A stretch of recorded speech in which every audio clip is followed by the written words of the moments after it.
Welcome to Athletes to Entrepreneurs, the Alumni Journey. I'm Rob Finkelstein, founder and CEO of Alumni Direct, where we've created a platform to help athletes and other alumni network and connect with each other and tap into various resources in health and finance. But more importantly, this show is all about athletes transitioning out of sport. It's such a major issue today with financial literacy and mental health. And we interview former college and professional athletes, and we talk about their journey through sports and ultimately their transition out of sports. In today's case, we still have somebody still playing their sport, which we had that a couple of weeks ago with the NFL player. But so excited today to have Rhonda Rajsich. How you doing, Rhonda? Pretty great. How are you doing, Rob? I'm doing fantastic. So Rhonda and I have been trying to connect, and we finally got together, had some good conversations.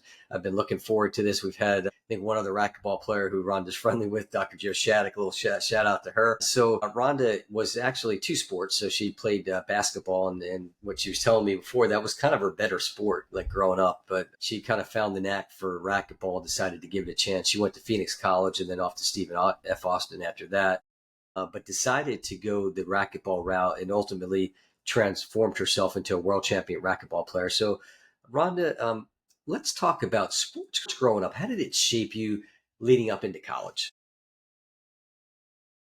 Let's see. Let's just say excellence was expected. I was born into a very athletic family. My father was the oldest of five boys, and all five of them played professional something at some point. My father played a couple years of pro baseball and semi-pro basketball.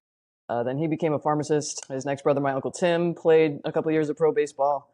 My next two uncles, Uncle David and Uncle Gary, also played pro baseball. They both have World Series rings. And my Uncle Robbie still holds the record for the longest punt at the University of Miami. And then he went on to kick for the Chargers for a minute, and then he became a professional golfer. So I think I was pretty much hitting, kicking, shooting, swinging in the womb, my poor mother. But I was also the firstborn of all my cousins on both sides. And I was also the first girl in like generations. So on my dad's side. And I think that it was just, given the family history and lineage and whatnot, a lot of people respond with, "Oh my gosh, you must have been under so much pressure."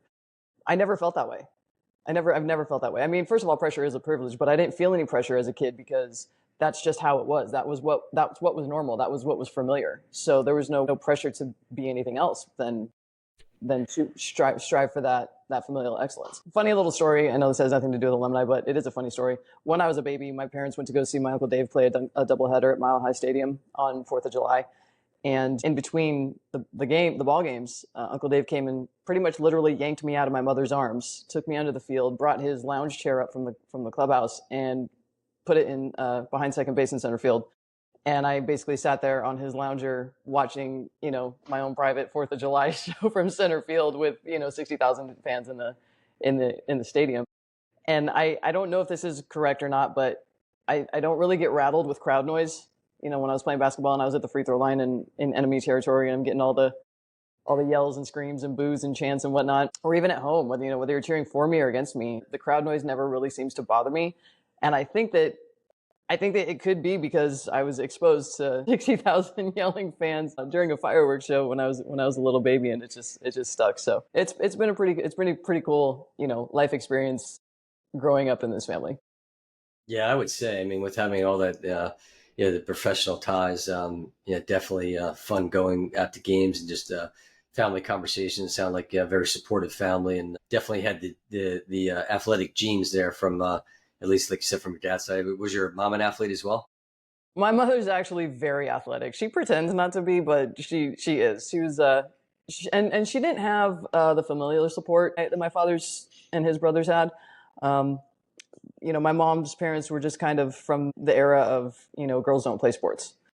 So she had to get a ride to, she played soccer, she played basketball. I think she played some softball. When I was a kid, she was very heavy into tennis. And I think, she actually could have gone pretty far in tennis. Like, she really loved it and she was actually really good. She just had no support.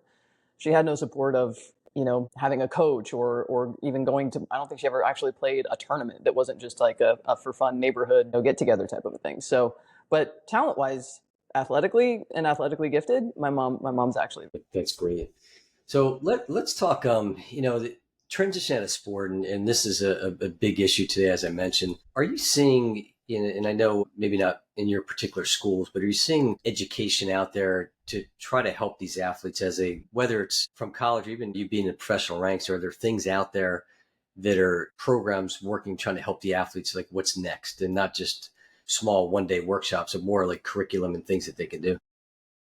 I think there's starting to be more. I think that the leadership of a lot of different sports organizations and even schools and whatnot are starting to recognize the vacuum that I think a lot of coaches and parents have focused for several years now, maybe even a couple of decades, on really specializing a kid in one specific sport or one specific element of a sport. Like, you're going to be a catcher and that's all you're going to be. You're just going to learn how to catch. You're going to be a striker. You're just going to be a striker. That's what you're going to be the best at. And I think that has really cheated a lot of kids out of the longevity that type of laser focus from so young, in my opinion, kind of, it hastens the pace at which the kid is going to hit burnout. It hastens the pace at which they're going to be like, I don't want to do this anymore. I want to go have a life outside of this. And myself and all my cousins, and even my dad and his brothers, I mean, they picked their specialties later in life, but they all grew up playing pretty much every sport that was available. And my grandparents, their parents, went to got 5 kids at 5 different ages playing all different sports, and they never missed one. Sometimes they'd have to split duty, but they never missed a game or tournament that any of the boys were playing, which I think is pretty cool. And while I do believe that parents are just as dedicated today, I also think that they're kind of limiting the experience that their kids can have. And in that facet, then when the kid does decide, I don't want to do this anymore, it might be earlier than the parents want, or maybe even earlier than the kids thought that they would want to do it. But I do think that having that ability to have, resources and, things to turn to, and organizations whose purpose driven to fill that void of life off the court or off the field, I think that's starting to come into the collective conscious. Okay, good. Yeah, and I think it's sometimes we talk about this thing. It's related to sports too. I mean, I know for you at racquetball, even for me running, it seems like a lot of these sports, people know that there's really not an avenue. I mean, there's professional in those categories, but maybe not to the level again of, like, say, football or basketball, like NBA, NFL type thing. So do you see that athletes have more of a plan, like, let's say from a racquetball community? I mean, does it seem like they have more of a plan, like once they're done with racquetball, that they know what that next steps, or have an idea of their next steps might be? Yeah, and I think that there's a little bit of sport specificity that comes in there, because no U.S. players are making millions of dollars as racquetball players. There may be some international players that are, because their governing bodies are structured very differently. Racquetball, for example, is the second most popular sport in Bolivia, next to soccer, which is incredible. Meanwhile, over here, if you're not football, baseball, basketball, or hockey, you're kind of, you're an outlier. So from a racquetball standpoint, yeah, none of us are playing racquetball exclusively from the US. And even some international players aren't necessarily playing racquetball exclusively. I do think too that, again, with the sport specificity, in terms of, like, say, the NFL, and I think the NBA probably too, and probably MLB and hockey too, they have programs in place when players come into the professional ranks, where they have an education, where they have resources, where they get like a financial, hey, you're not going to be making this kind of contract for the rest of your life. Put some money away, be responsible, be a good steward of your wealth, that type of stuff. And a lot of the other sports, or it could be not by choice, it could be due to injury, that the kid never even gets that far. And I think having that, I don't want to say plan B, but having that alternative thing that isn't necessarily directly athletically related to what you're currently doing is important to have, whatever that is. And maybe it is athletically, maybe you want to coach. Maybe that's your passion. But I think it comes down to just knowing that you don't get to ride this ride forever, and it will end at some point. And what do you want to do next? Yeah, that's the key. What do you want to do next? And it's so important to have that education. So let's kind of switch topics and talk about networking, connecting, and talk about the importance of that, especially while you're still playing. The whole cliche of it's not what you know, it's who you know is very real, especially in the age of the internet and Instagram and social media, and just all the things that all the ways that we have to connect. Really, it's overwhelming. Actually, it's marvelous, and it's also overwhelming. But having the ability to access more people, to access more resources, and that's the thing. A lot of drawbacks can be, a lack of resources. But in that indication, I would say that's where you just become resourceful.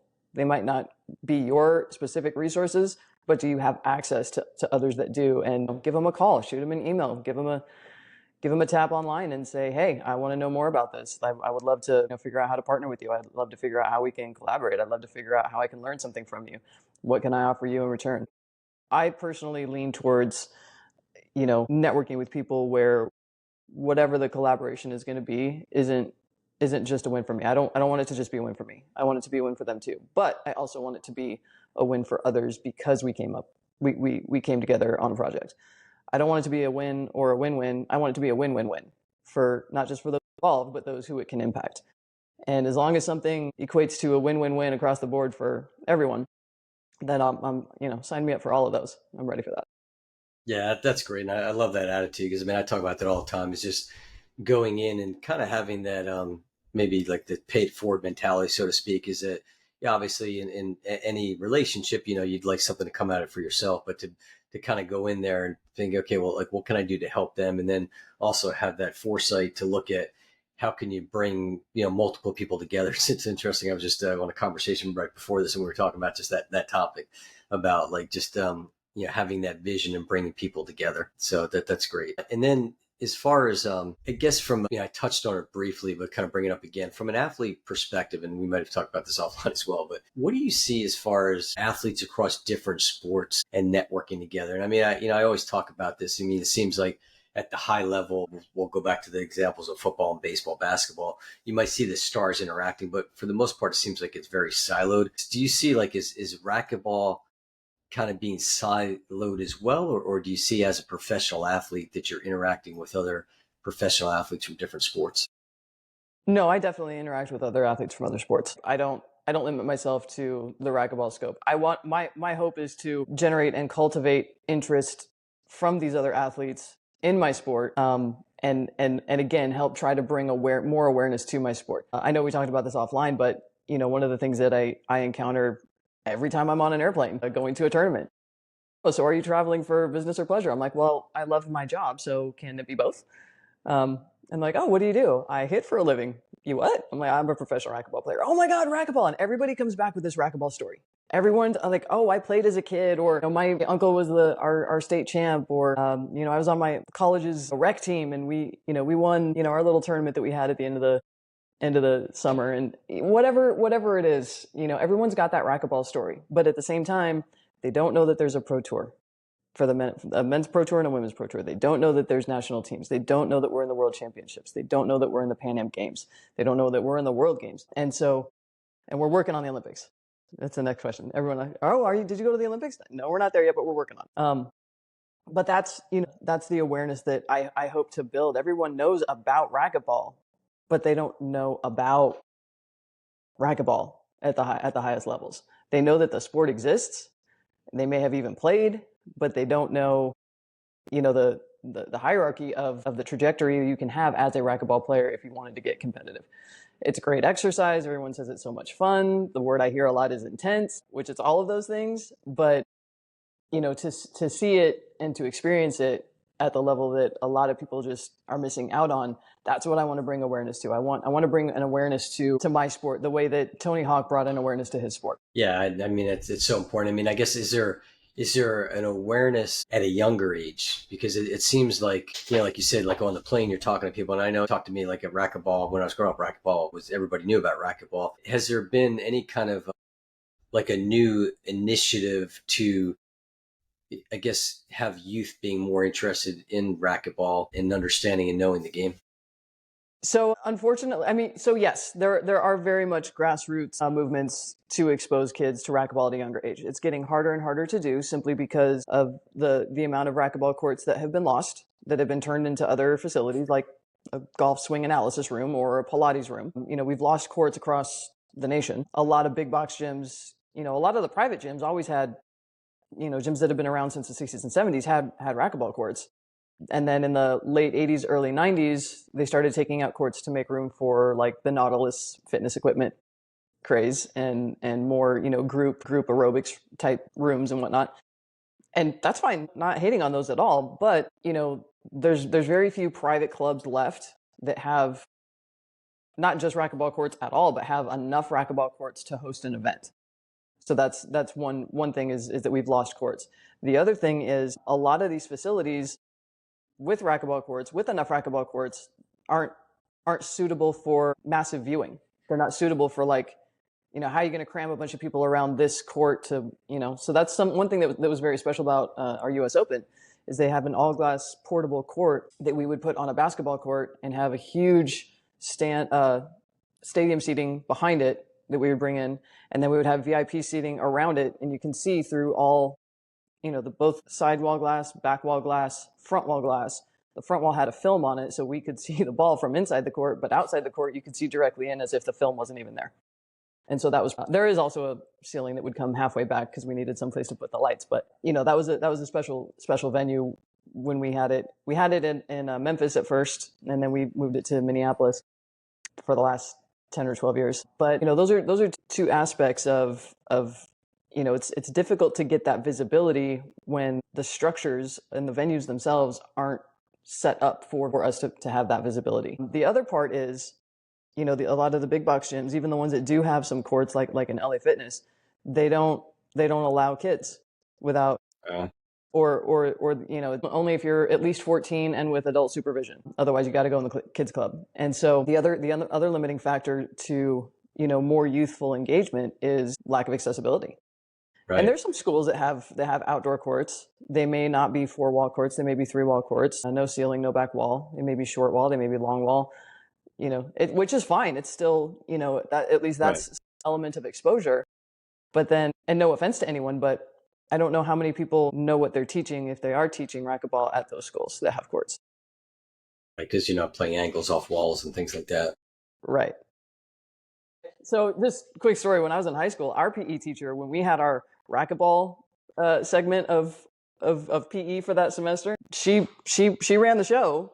But after almost every 3 or 4 sentences, she would look over at me and go, "Is that right?" I was like, "No, we don't play to 21 anymore." Like if you're not kind of in the sport or at least invested in the sport enough to keep up with it, even as the rules may change and the scoring systems may change and the the politics of it may cause certain evolutions of the game. It's how do you introduce people into something that you don't actually have a clear handle on yourself just yet. That said, I will say that there are a handful of thriving youth racquetball programs. The two that have been around the longest are in Oregon and the St. Louis area. Those two places are kind of meccas for like junior racquetball development. Stockton actually became quite a hub for a little while. They had a generation or so that just, kids just started flocking to Stockton for the coaching programs that they had going on there. And I'm not saying that it's dead. It just, again, we've been combating losing courts. We've been combating accessibility. We've been combating the rise of pickleball. I mean, I cannot tell you how many racquetball players we've lost in our population to pickleball. And nothing against pickleball, but it's just, it's a different game. It's a very different game. And it's the one that is much more highly accessible. Right, yeah, that's the key. It'd be like same thing with like tennis, right? I mean, tennis has been more accessible, although tennis will probably start seeing a little bit of a downturn as well, just for the same thing of probably losing some of the, you're seeing these tennis courts that are getting converted to pickleball courts. Probably not to the level of racquetball, but still, I'm sure that kind of plays in a little bit on tennis side too. Yeah. It's funny. So, I've seen interviews with racquetball people, and I've seen interviews with tennis pros, and as soon as a reporter or an interviewer brings up the word pickleball, we're all like, no, no. Yeah, let's stay away from that. Yeah, don't ask me. You don't want my answer. Don't ask me. Yeah, nothing against pickleball though. I have tried it a couple of times. It's just in comparison. I'm sure definitely different than what you're used to. So let's throw a couple fun questions at you. And I don't know if you watched any or listened to the podcast and know what these questions are. So going back in time, what advice would you give, 10 words or less, to freshmen in college, Rhonda? If you're playing a sport, you're a freshman in college, do it for the right reason. And that is number one reason should be to have fun. It's a game. It's meant to be fun. If you're not finding joy in playing your sport, you're doing it for the wrong reason. Move on to another sport or find something else that brings you joy. Because as soon as it starts to feel like a job and the joy gets sucked out of it, you're going to be miserable. You're not going to want to do it for very much longer. Yeah, just don't put yourself through that. You just continue to have fun, whatever that looks like. That's great advice. I think that might be the first time I've gotten that answer, which is awesome. You're right. I mean, that's all about, sports should be fun for sure. Well, And that's how then I let's, out. I mean, I've been yeah, playing for 184 years at this point. I feel like, and I still have fun. I mean, I played yesterday morning. I had a blast. I was smile on my face the whole time. It's meant to be fun, and I was at practice. Like I'm still having that much fun at practice. that's great. I'm being purposeful. I'm very purpose driven in why I do what I do when I'm practicing. But again, I enjoy the practice. I don't go to the gym like, oh, I don't want to play racquetball again this early. Like, no, I love that. I want to get up at 5 and go play. And by the way, you're doing great for being 184. Thank you. So let's fast forward and let's talk about what advice, and I'll take it because this was probably about the time where you kind of switched, out of college and into playing professionally. What advice would you give to Rhonda at that point in time? Ooh, I might have said give racquetball a try and then go back to basketball and then go back to racquetball. Because I mean, I don't get me wrong, I love racquetball. I really do. Like I said, I do it for the love of the sport. But at the same time, I very much feel like a basketball player pretending to be a racquetball player. As much success as I've had in racquetball and as much success as I want to continue to pursue in racquetball, I'm still better at basketball. You might have to go try out for the WNBA, right? I just need them to give me a shot. All I need for them to do, don't look at my birth date and just let me go show you what I can do. Just don't look at any paperwork. Just don't look at the birthday. Just let me go show you what I can do. Do they have? It's interesting. Do they have like a? I mean, they used to call it senior tour. Now they made it better. But do they have that like in basketball, like in general, like for like I mean, obviously you see it in golf. Like, it seems like golf might be one of the only sports. I mean, do they have that in basketball? Not that I'm aware of. If somebody watching this does know, call me. I show me. All right, so Rhonda's ready. Rhonda wants to play a little college, or not college basketball. Rhonda wants to play a little professional basketball here. So for all your professional basketball players out there, if you know anything, I'm sure maybe there's some European teams. I mean, I know people have gone professionally over in Europe and stuff like that. I mean, they might take you on possibly. I actually did look into that. There you go. So you're still playing professionally, but we talk about the transition out of sports. So maybe kind of share some of your thoughts on that, maybe advice to athletes. And even though you haven't gone there yet yourself, maybe some of what you've seen from some of your fellow racquetball players or other athletes that you're friends with. Yeah, I've seen quite a few racquetball players transition out, and the one of the popular transitions is into real estate. But we have even current tour players or former tour players that are still very young and still on their country's national team. They may not play every pro stop, but they're showing up for the bigger events and they're still training and whatnot. There's a Canadian that is in the medical field. We've got a girl from Argentina who's a lawyer. There's a bunch of different career paths outside of racquetball that, like I said, you're going to be hard pressed to find very many racquetball players. I can only think of maybe one or two that are actually making millions of dollars playing racquetball, and they're not from this country. In general, as a whole, I think making the transition to something else should be, again, something that lights you up. The same reason you should be playing the sport is the same reason you should be doing what you're doing off the court or off the field. Yeah, absolutely. And in fact, it's maybe a good segue too would be talking about. I think a lot of companies want to hire athletes, and they're just looking at that athlete skill set DNA. Maybe talk a little bit about that and kind of what athletes in general, because I mean it's different sports, but I think that general same mentality, what they bring to potential businesses out there. Well, there's first and foremost, there's the work ethic.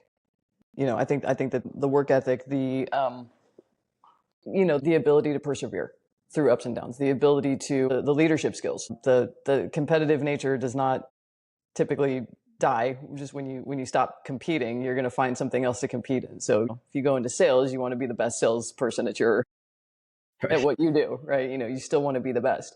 That's not something that just withers and dies. I just think that there's just a lot of transitional skill set of being an elite or professional athlete at the highest level that skill set translates very much into business, and I can't think of anything that it wouldn't transition to.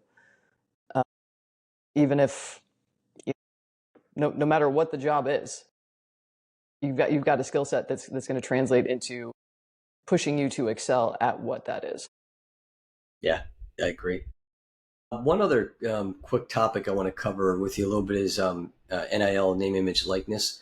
Are you seeing a push into, because it seems like more and more now, and I mean, yeah, obviously there's the Livy Dunns and the Caitlin Clarks and all that, they're in women's sports that have kind of, making a name on the NIL front per se, but are you seeing any more of that, like either at the college or professional level of racquetball getting some opportunities in that space, as far as working with sponsors and things like that?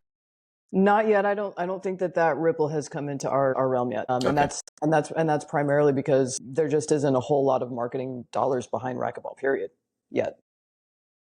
I mean, our our audience is primarily fellow racquetball players.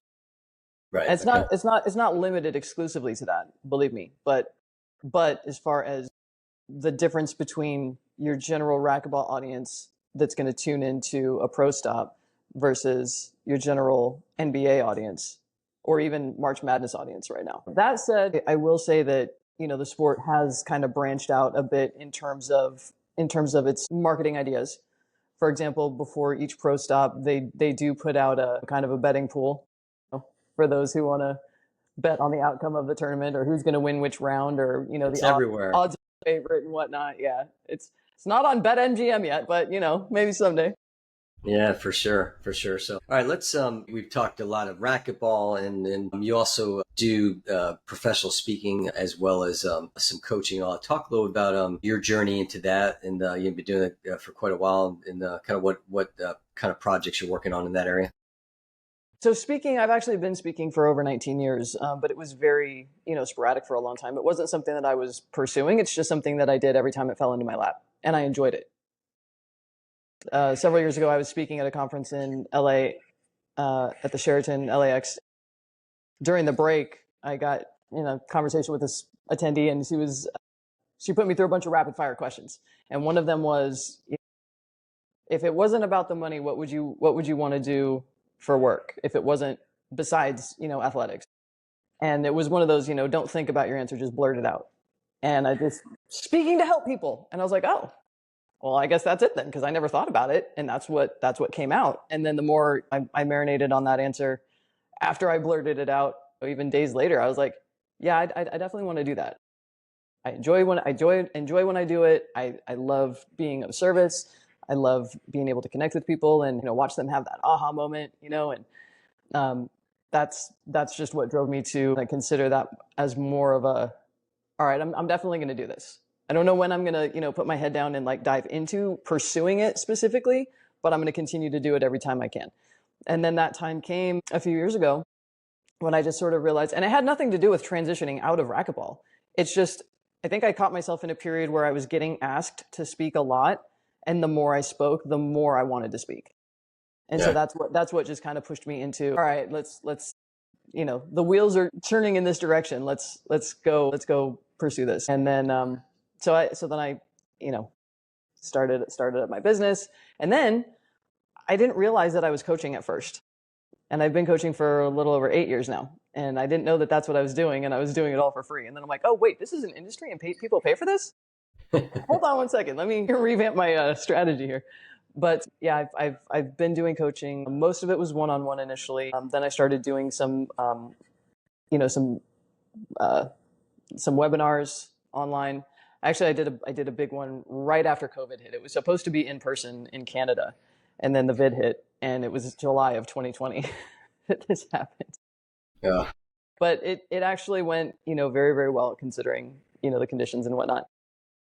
It was a great experience, and that was kind of like, okay, now we have Zoom. I don't just have to fly everywhere to be on a stage. I mean, I love that, but if that doesn't work out timing wise or budget wise, or we're in a pandemic lockdown wise, like now we have this ability to do stuff like this.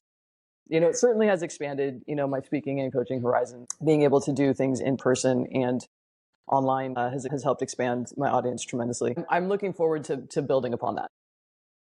Yeah, that's great. I mean, it's in your, yeah, you've got a great story, and I think just sharing that story, and like you said, just wanting to help others. I think it's very clear in speaking with you. So, how can people find you? My website is Rhonda Speaks. Speaks, no spaces or anything. And the only reason I did that instead of putting my last name is because nobody can say it or spell it right. I did though. I get You points. did, you did. You even knew my uncles. That was a That's big, right. Those baseball cards yeah. in play. Came in- I collected baseball cards as a kid. I remember a lot of names. I definitely recognize your uncle's name. It's funny too because I told Ron, I said, I'm sure I don't know if Racich is a common last name or not, but I said, I started thinking of her uncles, and I said, yeah, well, they're my uncles. You know what? I got to share this really quick story. I was at a Mercury game several years ago, and I had courtside seats, and I was walking behind the scorer's table to go to the restroom actually before halftime, before it gets all crowded down there. Rather than going to the one upstairs on the concourse, there's a little, just a little two-stall bathroom underneath the stands for courtside members. And as I'm walking by, I thought I heard my last name, not my first name, but my last name. And I'm turning around and I'm looking and I don't see anyone I recognize. I'm like, all right, I got to go do this. So I went to the bathroom and I'm on my way back and I'm still kind of scanning the crowd and I still don't see anyone I recognize. I'm like, oh, I'm just hearing things. And I keep walking and then I hear this woman very clearly go, "Excuse me, are you a Racich?" And I'm like, who said that? Because you pronounced it correctly. I was taken aback by the pronunciation. And then she raises her hand. She's like, "Excuse me, hi, are you a Racich?" And I'm like, yeah, how did you know that? And she had no idea who I am. She didn't know that I was Rhonda, the professional racquetball player. She didn't know that, you're the one who was in the papers all the time in high school. What? None of that. She just said, "Oh, hi, I'm Barbara something. I went to high school with, I think, your dad or your uncles." I'm like, well, they all went to Central at some point. So I don't know what class you were in, but they were all there. So Right. probably at least half of them. And she's like, "Oh, I just knew it. I knew you were a Racich. So who do you belong to?" I'm like, "Dennis is my father. Nick's my grandfather." She's like, "Oh, that's wonderful. Your grandfather was such a great man. My father and my father used to sit next to each other during, watching sporting events and, at Central." I was like, "Really?" And she's like, "Oh, I just knew it. I knew you were a Racich." I'm like, "How did you know?" And it was probably the biggest compliment I've ever gotten. She just said, "Well, look at you. The way you walk, the way you carry yourself, the way you present, the way you just your mannerisms, everything about you just screams Racich." And I was just so honored by that because Yeah.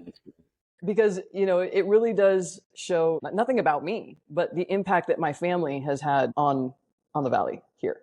Like that generation, the mark that they left in their generation of people that still to this day. I could walk into I went to get an oil change once, and turns out my dad went to high school with the owner of the oil shop, and I went there, pretty much ever since I had a car after that. So it's it's a legacy that goes deep that has nothing to do with me just yet. Being a part of this era of it is really special.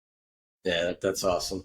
Well, this has been great. You can find us at alumnidirect.com, and the podcast Athletes, Entrepreneurs, Alumni Journey is on our YouTube channel, as well as across all the different podcast networks. And, Rhonda gave some great advice, and we, each week we just have just awesome, the different athletes and what they share. And it is such a major issue today with transitioning out of sports, and we really want to make a difference. So we encourage you to watch it, to follow it, to listen to it. And again, thank you, Rhonda, for joining us today. Thank you, Rob. It's been a minute. I'm glad we finally got to connect. Absolutely. My pleasure.